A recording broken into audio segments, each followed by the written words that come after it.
उन्हें अंतिम समय उन्होंने अपना जन्मदिन का उपहार दिया छात्रों को, उस बात का धन्यवाद होगा। लाठीचार्ज हुई है, बिल्कुल हुई है। तो एक नौजवान जिसके गुप्तांग पे वार किया गया है, वो गमछी पहनकर घूम रहा था। मैंने कहा यार तुम तुरंत हॉस्पिटल जाओ, करा रहा था दर्द से। पे लाठीचार्ज किया गया, महिलाओं पे लाठीचार्ज किया गया, आंदोलनकारी छात्रों पे लाठीचार्ज किया गया, जो कि मेरे हिसाब से बहुत ही खेदपूर्ण है। अभी फिलहाल विधानसभा में इस बात को लेकर मैंने शून्यकाल की सूचना भी दी है, क्योंकि ये सूझबूझ थी कि उन्होंने उनको डांटा, बल्कि उनको वहां से धमका के बाहर किया कि आप चले जाइए। आपने देखा होगा वो गाड़ी को ठोक रहा था प्रशासन की, उसे पकड़ा, बोला बाहर जाइए, हमारा प्रोटेस्ट ऐसा नहीं है।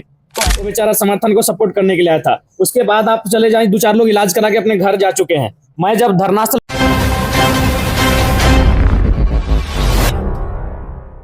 छात्र घायल हुए हैं, जिनमें कुछ फीमेल भी हैं, मेल तो संख्या ज्यादा है, लेकिन कुछ फीमेल भी हैं। और सबसे दुर्भाग्यपूर्ण है कि जब सब कुछ ठीक ठाक था, दिन में प्रोटेस्ट बहुत ही पीसफुल रहा, दिन में सबका एक दूसरे को सहयोग रहा, छात्रों ने प्रशासन का सहयोग किया, प्रशासन ने छात्रों का।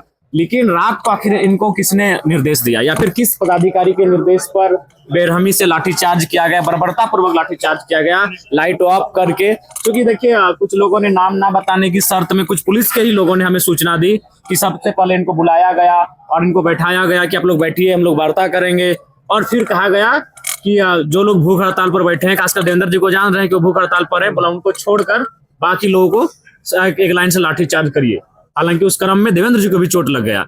तो मैं यही पूछना चाहता हूँ कि जब सब कुछ सिचुएशन कंट्रोल था, अंडर कंट्रोल था, तो फिर ये स्थिति क्यों हुई? ऐसे भी शाम हो चुकी थी, 7 बजे का समय था, बारिश की बूंदाबूंदें भी स्टार्ट हो चुकी थी, सब लगभग लोग घर जा रहे थे। 1 दिवसीय प्रोटेस्ट था, वह किसी भी माना तरीके का क्षति पहुंचा, यहाँ से वापस जा रहे थे, लेकिन उस क्रम में फिर से लाठीचार्ज होना, और उसमें पत्रकार साथियों पे लाठीचार्ज किया गया, महिलाओं पे लाठीचार्ज किया गया, आंदोलनकारी छात्रों पे लाठीचार्ज किया गया, जो कि मेरे हिसाब से बहुत ही खेदपूर्ण है। अभी फिलहाल विधानसभा में इस बात को लेकर मैंने शून्यकाल की सूचना भी दी है कि इसकी जांच कराई जाए, क्योंकि विधानसभा परिसर में सीसीटीवी भी लगे होंगे, उसके आधार पर, फुटेज के आधार पर जिस पदाधिकारी के नेतृत्व में ये सब घटनाएं घटित हुई हैं, कार्रवाई की जाए। पुलिस जो है नाखून कटा के शहीद होना चाहती है, दिन में अपने आप को दिखा रही थी कि बिल्कुल बनकर मारा गया है।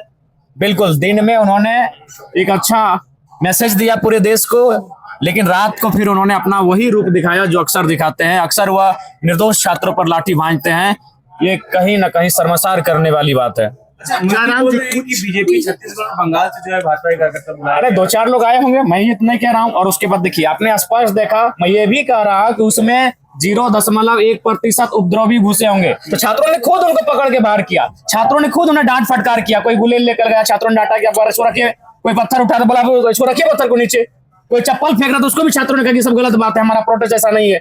तो मैं मानता हूँ 0.1% कुछ ऐसे लोग आए थे जो चाहते थे कि भीड़ के माहौल को खराब करे, लेकिन हमारे साथियों की, हमारे छात्रों की ये सूझबूझ थी कि उन्होंने उनको डांटा, बल्कि उनको वहां से धमका के बाहर किया कि आप चले जाइए। आपने देखा होगा एक लड़का हेलमेट पहन कर आया, वो गाड़ी को ठोक रहा था प्रशासन की, उसे पकड़ा, बोला बाहर जाइए, हमारा प्रोटेस्ट ऐसा नहीं है। तो अगर ऐसे लोग आए थे, निश्चित ही आए थे, हम अस्वीकार नहीं कर रहे हैं, लेकिन छात्र खुद सचेत थे, ऐसे घटनाओं के लिए कुछ लोग शामिल होंगे, और छात्रों ने खुद उनको वहां से बाहर किया, उनको वहां से दुत्कारा।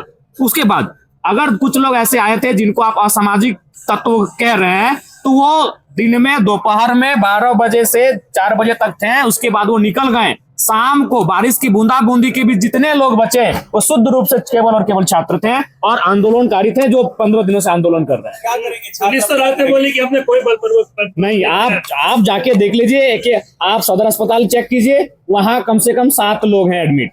एक मध्य प्रदेश का भी नौजवान है, वो बेचारा समर्थन को सपोर्ट करने के लिए आया था। उसके बाद आप चले जाए, 2-4 लोग इलाज करा के अपने घर जा चुके हैं। मैं जब धरनास्थल पहुंचा, तो एक नौजवान जिसके गुप्तांग पे वार किया गया है, वो गमछी पहनकर घूम रहा था। मैंने कहा यार तुम तुरंत हॉस्पिटल जाओ, करा रहा था दर्द से। फिर उसको हम लोगों ने हॉस्पिटल भेजा। तो ये कैसे कह सकते हैं? आप लोग स्वयं जाके पता कर लीजिए कि चोट लगी है कि नहीं लगी है। लगी है।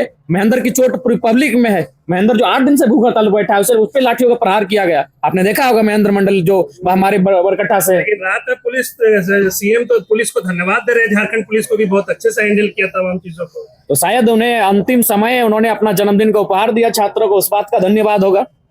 लाठीचार्ज हुई है, बिल्कुल हुई है। देखिए, आंदोलन अभी एक दिन में समाप्त नहीं होगा, ना एक दिन से फलाफल मिलेगा, क्योंकि जिस परीक्षा को रद्द करने की मांग की जा रही है, उसमें आप अनुमान लगा लिए, अगर 1000 सीटों को ही बेचा गया, 2000 के आसपास सीटें थी, अगर 1000 सीटों को 50 लाख के औसत से बेचा गया, तो गुना भाग कर लीजिए कितनी राशि हुई होगी। तो मेरे हिसाब से, और वो राशि केवल अभय तिवारी के बस की बात नहीं है, जेएसएससी के अधिकारियों की बस की बात नहीं है, वह राशि बिना विधायिका के अंग के पहुंचा ही नहीं सकते, उसमें विधायिका का अंग सम्मिलित है, इसीलिए सीबीआई जांच नहीं करवा रहा है। अगर सीबीआई जांच